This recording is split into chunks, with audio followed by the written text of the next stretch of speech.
Empty Your Mind, a powerful Zen story for your life. The old master poured tea into the young man's cup, slowly, deliberately.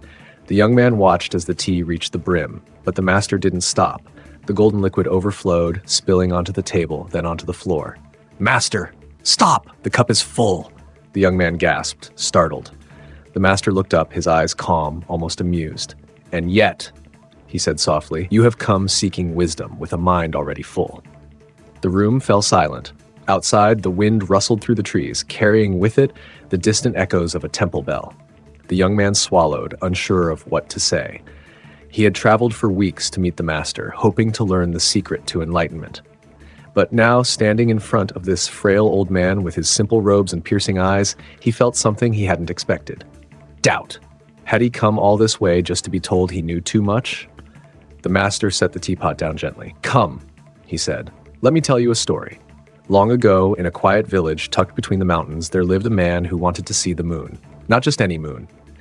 He wanted to see it in its purest form, untouched by the world. Every night, he climbed the hills, hoping for a perfect view. But the more he searched, the more frustrated he became. The clouds would shift, the wind would blow, and the moon would slip behind the trees. One night, an old sage found him pacing at the river's edge. "You look troubled," the sage said. "I want to see the moon clearly," the man replied. "But the reflections in the water are always distorted." The sage knelt by the river. He pointed to the rippling surface. "The water is disturbed," he said, "so the moon cannot be seen." The man frowned. "Then how do I fix it?" The sage smiled. "Be still." The man scoffed.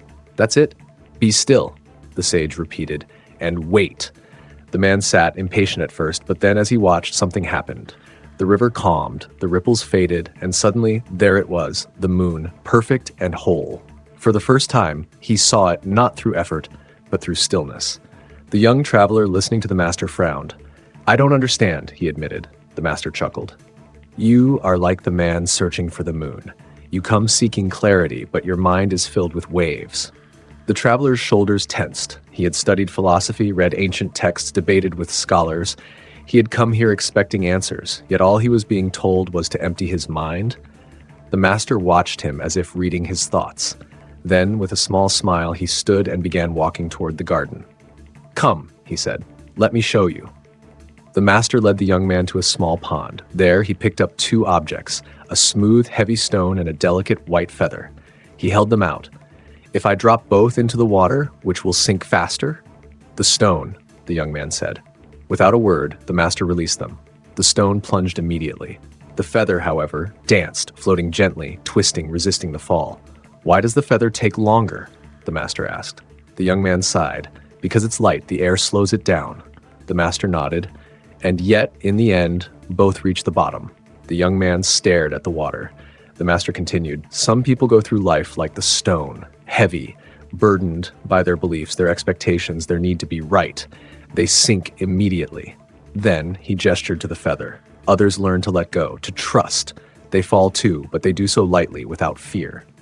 The wind stirred. A leaf drifted onto the water's surface, sending tiny ripples outward. "When your mind is empty," the master said, "you do not resist. You flow." The young man hesitated. "But isn't knowledge important?" The master smiled.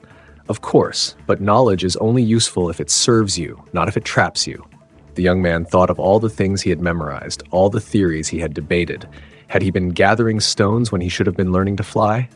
For the first time in years, he felt light. And then, as if something inside him had finally let go, he took a deep breath, one that felt different from any before. The master simply nodded. Now you understand." As the young man prepared to leave, he turned back to the master. "Before I go, one last question." The master raised an eyebrow. "The other monks," the young man said, "they speak of a great riddle. The sound of one hand clapping, what does it mean?" The master smiled. "Close your eyes."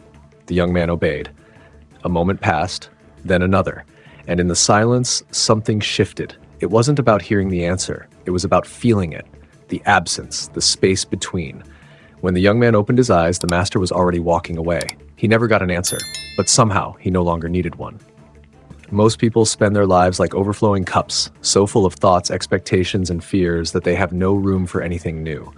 They seek clarity but refuse to let go of what they think they already know.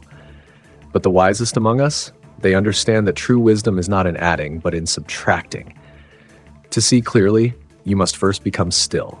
To learn, you must first unlearn. To grow, you must first empty your cup. Now here's the real question. What are you still holding on to that's keeping you from seeing clearly? Drop it in the comments below, let go, and see what happens next.